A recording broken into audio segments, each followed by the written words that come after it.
Voici les nouvelles recrues de l'armée française. Athos, Porthos, Aramis et D'Artagnan. Ces jeunes aigles royaux piaffent d'impatience d'aller s'entraîner.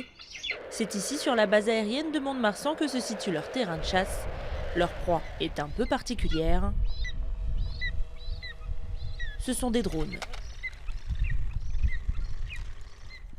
On a choisi les aigles royaux pour leur robustesse, pour leur taille. La cible visée, c'est quand même des drones de 0 à 2, 3, voire 4 kg. Donc des drones relativement lourds et dangereux. C'est le seul oiseau à même de pouvoir intervenir sur ce type de proie.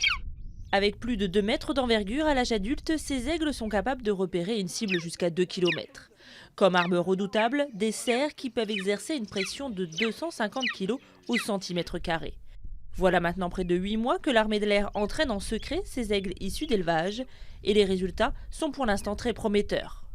C'est des oiseaux qui ont été dressés dès leur plus jeune âge, dès leur 3e semaine. C'est des oiseaux qui ont été nourris sur des carcasses de drones. Petit à petit, on a commencé à assimiler le drone au jeu et à la nourriture. Et maintenant, c'est devenu un automatisme. Pour eux, le drone est synonyme de nourriture.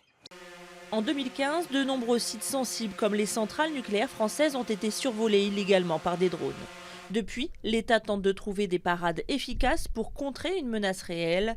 Les aigles font partie d'un dispositif plus large mêlant brouillage des fréquences et d'autres technologies classées secret défense. Leur utilisation en conditions réelles pourrait bientôt voir le jour si les tests sont positifs. On étudie 2 aspects. Un aspect protection des bases aériennes, notamment des bases aériennes à vocation nucléaire.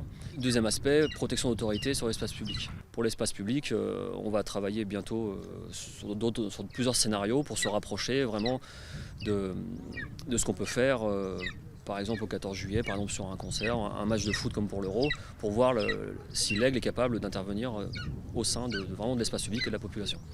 Pour l'heure, les 4 mousquetaires poursuivent leur entraînement de haut vol.